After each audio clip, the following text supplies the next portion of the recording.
Good morning students. मैं Babita Rani, PGT English government girls senior secondary school Murthal Adda. आज 9वीं 10वीं और 11वीं 12वीं कक्षा में जो एडवर्टीजमेंट आती है हमारे सिलेबस में, तो उसका एक फॉर्मेट आपके सामने लाई हूँ। कैसे हम उस फॉर्मेट को याद रख करके और क्वेश्चन पेपर में जो क्वेश्चन आया है वहाँ से उस क्वेश्चन के अनुसार अपनी एडवर्टीजमेंट हम तैयार कर सकते हैं। तो ये एडवर्टीजमेंट हम देखेंगे कि यहाँ पर परचेज और रेंट दोनों में काम कर सकती है। कहाँ हमें कुछ चेंज करना है वो इसमें फॉर्मेट के अंदर कहाँ चेंज होने से हमारी परचेज वाली होगी, कहाँ रेंट वाली होगी, ये आपको बताऊंगी।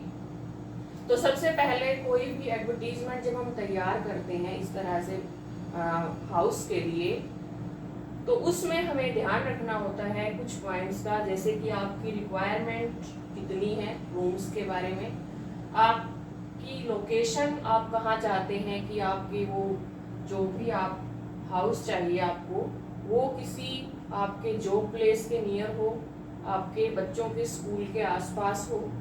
फिर आप फ्लोर कैसा चाहते हैं, ग्राउंड फ्लोर पर हो, फर्स्ट फ्लोर पर हो। फिर आप कितनी वैल्यू उस जगह की, उस मकान की पे कर सकते हैं, या कितना रेंट आप उसके लिए पे कर सकते हैं। तो वहाँ पर हमें रेंट और वैल्यू ये दोनों ध्यान में रखनी है।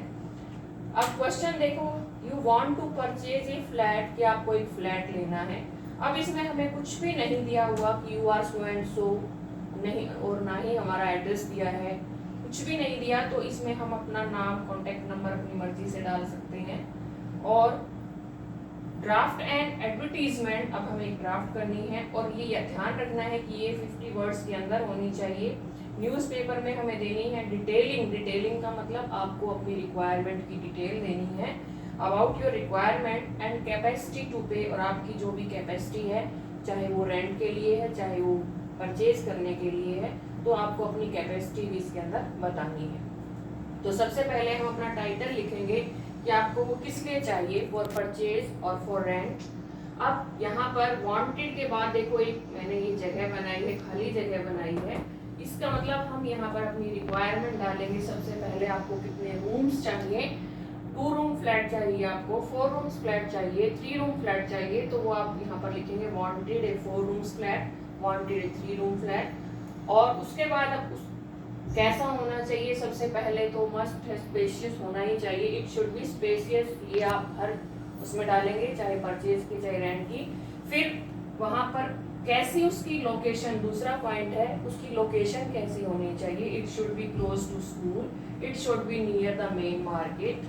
और उसके अंदर क्या होना चाहिए, और हैविंग पार्किंग स्पेस, कि वहां पर चाहे वो फ्लोर है तो भी आपको पार्किंग स्पेस की जरूरत है, हाउस है तो भी वहां पर पार्किंग स्पेस हो। 24 hour water and electricity supply, और उसके अंदर जो है ये दोनों चीजें, वाटर एंड इलेक्ट्रिसिटी सप्लाई हमें चाहिए। और अब आप देखें कि किस तरह के, जैसे आपने ये बता दिया कि हमें इतने रूम्स का फ्लैट चाहिए, इतने रूम्स का जो है वो ये स्पेशियस हो, ये नियर प्री हो, लेकिन आपकी प्रेफरेंस क्या है, प्रेफरेंस है should be given two sided open, अगर वो हाउस है तो। अप्रोक्सीमेट वैल्यू आपकी जितना आप पे कर सकते हैं अगर आप परचेज के लिए चाह रहे हैं, और अप्रोक्सीमेट रेंट अगर आप उसको जो है रेंट के लिए कर रहे हैं तो यहाँ पर आप थाउजेंड्स में डाल सकते हैं, 10,000, 5,000। और आप पेमेंट कैसे करेंगे, वो पेमेंट मेथड है आपका, should be payment shall be made by cheque, जैसे भी आप करेंगे चेक के थ्रू। और फिर आप जो है अपना नेम और कॉन्टेक्ट नंबर वहां पर डालेंगे, ताकि जो भी पार्टी होगी जो आपको रेंट पर देना चाहेगी, या जिसको अपना मकान सेल करना है, जिसको अपना जो है हाउस सेल करना है, वो आपसे कांटेक्ट कैसे करें, तो नेम और कांटेक्ट नंबर, अगर आपको क्वेश्चन में वो सारी चीज़ें दे रखी हैं, you are so and so, तो वही डालेंगे, नहीं तो आप अपनी मर्जी से यहाँ पर कुछ भी डाल सकते हैं और XYZ कर सकते हैं, या फिर जो है कांटेक्ट नंबर की जगह इस तरह से, जरूरी नहीं कोई कांटेक्ट नंबर डाला जाए। तो ये थी हमारी एडवर्टीजमेंट जो आप परचेज और रेंट के लिए ड्राफ्ट कर सकते हैं। इसमें कुछ ये 3-4 पॉइंट्स का जब हम ध्यान रखेंगे तो हमारे 50 वर्ड्स के अंदर अंदर ये एडवर्टीजमेंट कंप्लीट हो जाती है।